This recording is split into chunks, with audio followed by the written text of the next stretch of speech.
What I'd like to do is I'd like to invite our first esteemed speaker, Honorable Engineer Asim Mohammed Al Zadjali, who is the chairman of the Oman Real Estate Association. Assalamu alaikum, everybody. And I'm really glad to be here today sharing some thoughts on smart city implementations. I'm sure this is an event that is happening in the right time with the lifting of all the bans on the COVID-19 restrictions. And we hope to see innovation and technology to start moving on again with its innovations. Firstly, I'm often asked about what is smart city. This is a very common question. And well, we can talk about, high-speed networks. We can talk about the, connected cameras, place with self-driven cars, and flying drones. However, it's not only about the technology. In fact, it's a smart city is not just a city that is driven by data and it never sleeps. But more importantly, smart cities should be really about creating a better place for people. So the key definition or the standard definition of smart city is that it is an urban development using information and communication technology and Internet of Things, to do all the technological things to effectively manage the resources, assets.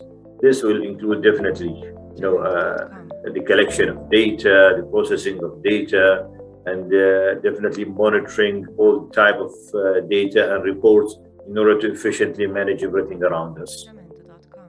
However, that's one part of it. Okay, it needs to be sustainable for sure. Aims to improve the quality of the urban services and reduces cost. The main goal is to reconcile technological innovation with the economic and social ecological challenges of the future. So if we look at the digital evolution and what is happening at the moment, okay, more than half of the world population lives in cities, and the number is rising, resulting in enormous challenges. And these challenges will continue as the population increase. More people, more traffic, more consumption, more pollution, more water waste, more energy demand, and more of everything in fact around us. So a livable city has to think for itself on how to tackle the growing challenges of sustainability.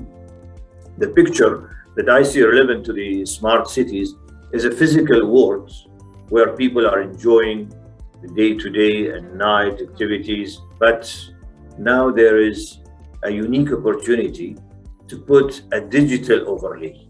So if you imagine with me, all these great things, the physical environment that we are living, we have a digital overlay, okay, on the physical infrastructure, where this digital overlay is scalable according to the size of the community, and can grow tremendously as the community grows in the long term. Let's imagine a city that communicates with its citizens and adapts the resources and services to the evolving needs. A city that is entirely interconnected and smartly regulates everything, whether it is traffic or saving energy, fighting crime, and all the great things.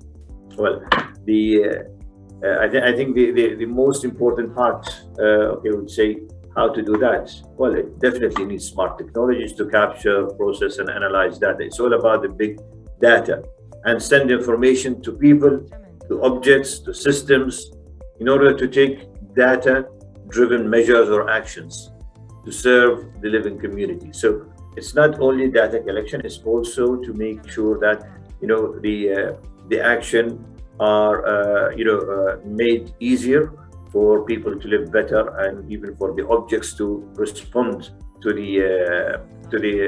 this data dynamics. Cities, if you look into the progress of where we started with the digitalization, okay, cities are getting definitely smarter. Many governments around the globe are racing to infuse technologies into just every aspect of a city's operation, whether it is e-government, public transportation, connectivity, security, all these things. The developing connectivity standards and technologies are transforming our lives. Starting with the basic connectivity that was, facilitating just digital information access, through things like the web browsing and emails. Workplaces evolved. The network economy, in fact, that digitized business processes. Now we have the e-commerce and the digital supply chain operation, all these type of things.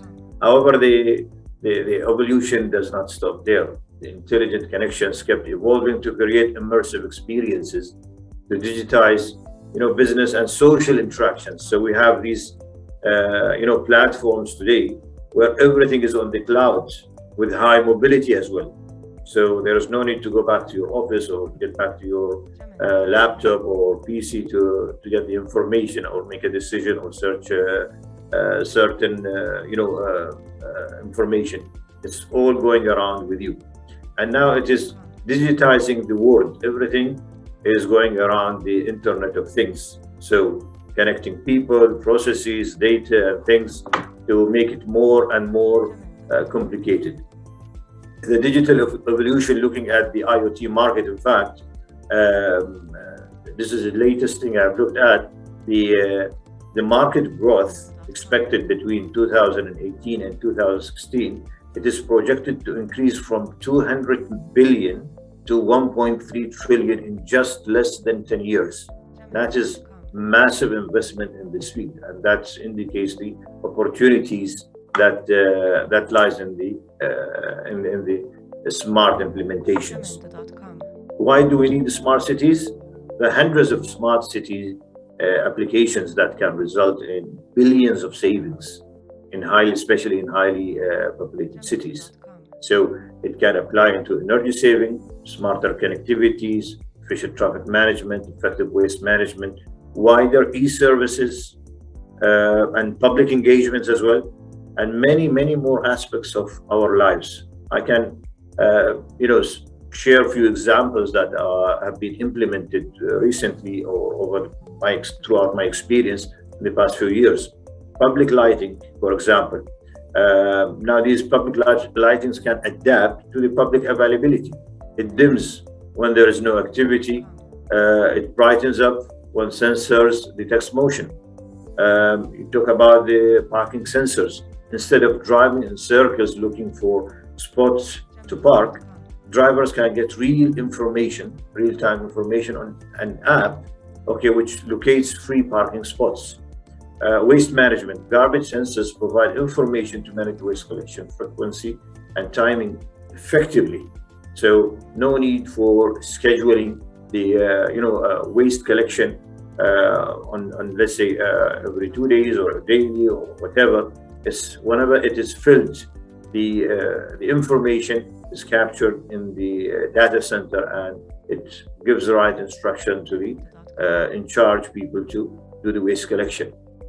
That helps in performing a lot of things. We look at the safety and security enhancements as well. It allows and supports the emergency services to be proactive in managing emergency incidents, whether it is building management systems, whether it is anti-theft systems. It could be a facial recognition system. Today, you can even look at the history. I recall before implementing smart systems in one of the communities that I worked for. It takes us a week to go through a data of 2 or 3 days to find an individual or an incident that happened, and track the information. Today, it takes only a couple of minutes, maybe, or I don't want to exaggerate, less than 10 minutes. You can get the history of a person from the time he's been to the community, where he has been, with whom he interacted, by just capturing his facial or photo. And the system will do all the facial recognitions to give you the information about him. Irrigation systems. One of the big challenges we have is the waste we are having in the irrigation system, where now public spaces can only be irrigated when they are too dry through the census reporting. So smart cities, in fact, evolving and evolving with more application. I have worked on many projects and pilots for smart city implementation over the past 10 years. It is highly important really to understand what is the technical foundation of developing a smart city or community. We might come with a lot of ideas and thoughts in terms of what we can do. But again, there are a lot of challenges in between as well. When I started implementation of one of the smart solutions in the past few years, one of the key challenges was the communication platform. The city did not have the communication platform that enables the connectivity of the devices and the control center. So it's very important to understand what are the key components for smart city implementation. So the number one thing that's really important that needs to happen here is the communication platform, which is the streaming layer, in fact. Firstly, a smart city demands a high-speed communication. So this high-speed network will facilitate the interconnection of the infrastructure elements, and it can expand to different scales. That will transport massive collected data, and we are talking about data that is collected from, thousands of devices, data that is collected every second, data that gets through, captures every single motion, change in temperature, change in the, movement, speed, facial recognitions, everything around it. The second requirement is the data receptors. I recall 5 years ago, we always had issue with the accuracy of the data collected. However, I noticed over the past those 5 years, the development of the data receptors have been very significant. These devices, which is the device layer for data collection, has tremendously evolved in terms of the number, in terms of the function, in terms of the accuracy. These devices effectively capture data now and feed it into the analytical system through the communication platforms.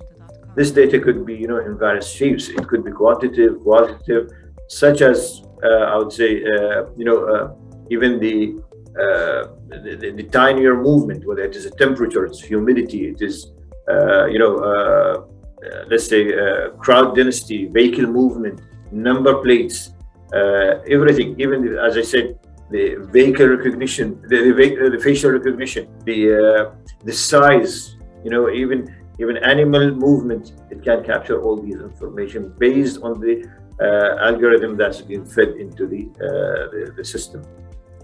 The third thing required is the analytical tools, and systems. This is, we are talking about big data, and big data cannot be viewed by individuals or by, analyzed individually. There should be something to process it in a fast, mode, in order to take the right action at the right time. Those systems are designed for data processing and maybe also for taking predefined measures and actions. These actions could be, like an alarm or alert, or even closing a gate or opening a gate, activating a function. Hundreds of options could be linked to these analytical, tools. Also, it can assist in developing solutions for better living experience, because these data that are captured indicates what are the key problems. So you can further work on analyzing and understanding how you can improve on the systems in the workplace, on the the devices functionality, in terms of also to make it a better community living, because the behavior of people really will affect also the type of data and actions that will be taken here. These tools are the feeders to the thousands of private and public applications. So these data analytical tools will provide information to me, to you, to the government, to the regulators, to the security, and everything that can help in creating a better community or a better, a smarter city. So this is in terms of the technological part. However, I've seen a lot of implementation that came into the over the past few years. However, it's the disadvantage of these implementation. A lot of it comes independent. So a company that is focused on waste management, they will come with a solution for waste management. Another company that is focused on energy management, they will come with a solution for energy management. And third, on the traffic and fourth. And so there are kind of limitless or numerous solutions. However, how to bring all these things together is a big challenge. So the most important thing that I see here, it starts from having a clear vision, where it should be driven by the objective of improving people's lives. It's not about just implementing a smart technology for the sake of implementing smart technology. It's about improving people's life. Thus, understanding what people want and what issues are there in the community, what they are trying to solve, and accordingly, the smart city solutions are initiated and prioritized. The second thing, every city needs to have a theme. So a business hub will have a different implementation for smart city, and a health city will have a different implementation. An entertainment city definitely will need something else. Industrial estates will have something different in terms of the priorities. So each city should have an identity, and that is very, very important in order to prioritize the implementation. This will also help, in developing the sustainability agenda. It's not about implementing today and in another 5 years or 10 years, this implementation is becomes redundant or obsolete. We need to have the thoughts and idea how to create that sustainability agenda for this city. So why do we need the sustainability agenda? To make sure that we economically attract investors, we environmentally preserve the resources, and more importantly, to make it socially attractive for talents to find it as a livable place. So smart agenda is definitely massive. Therefore, it needs, on top of that, need to have the public and private sector partnership. Financial investment is one side of the coin. It needs incentives, regulation, governance, and many structural support. So looking at the overall opportunities in the smart cities, I'm sure that we will hear a lot of thoughts and ideas, brilliant ideas from the experts here. I prefer to have my presentation more generic, just in order to make sure that it gives a good introduction to the audience and to the speakers to drill down into more interesting topics on smart cities. Thank you. Thank you very much, Engineer Asim. Very interesting, and actually you touched on some very, very key points.